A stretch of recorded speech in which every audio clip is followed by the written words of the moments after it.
Assalamualaikum warahmatullahi wabarakatuh. Selamat pagi semuanya. Sebelumnya terima kasih atas waktunya. Perkenalkan, saya Amam Fahmi Alfidin. Pada hari ini saya ingin memperkenalkan sebuah peluang bisnis yang dekat dengan keseharian kita. Sederhana dalam operasional tapi punya potensi pasar yang terus tumbuh, yaitu bisnis laundry sepatu. Eh, Kalau kita perhatikan, sepatu itu sudah jadi bagian penting dari gaya hidup dan juga penampilan, khususnya di kalangan mahasiswa dan juga anak muda.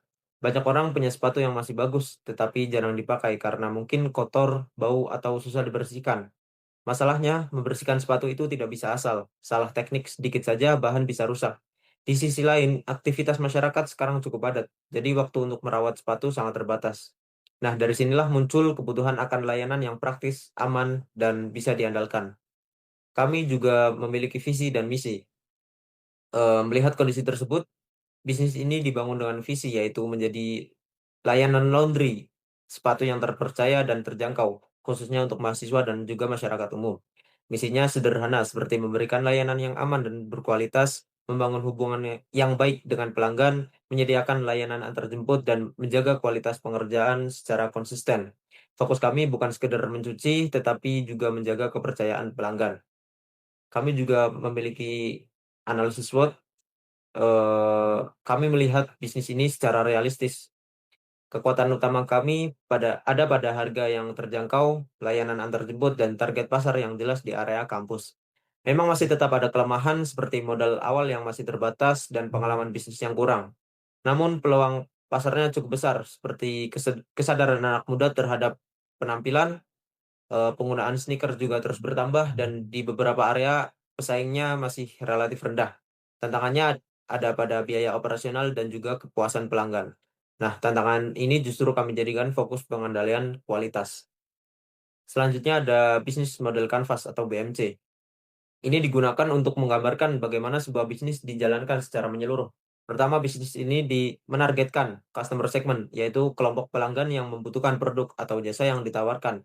Pelanggan inilah yang menjadi fokus utama kami dalam eh, melakukan seluruh aktivitas bisnis.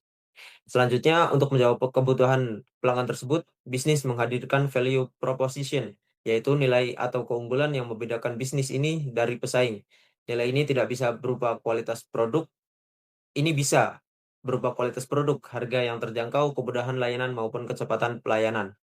Agar nilai tersebut dapat sampai kepada pelanggan, bisnis memanfaatkan channels, yaitu saluran distribusi dan komunikasi seperti toko fisik, media sosial, aplikasi online, atau layanan pesan antar.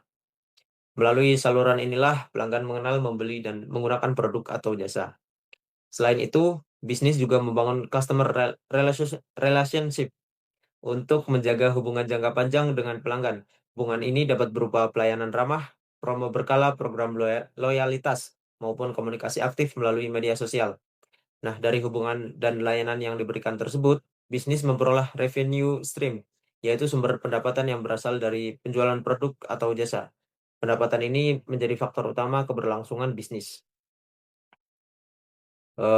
Selanjutnya ada struktur organisasi. Struktur organisasi yang dibuat secara fungsional agar efisien. Pertama, ada founder yang berfokus pada arah bisnis dan pengawasan. Kedua, operasional yang menangani kualitas.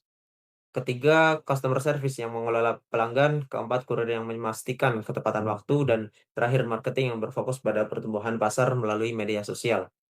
Selanjutnya, dalam pengelolaan tim, kami menerapkan gaya kepemimpinan demokratis. Artinya tim dilibatkan dalam diskusi dan perbaikan kerja sehingga tercipta rasa memiliki.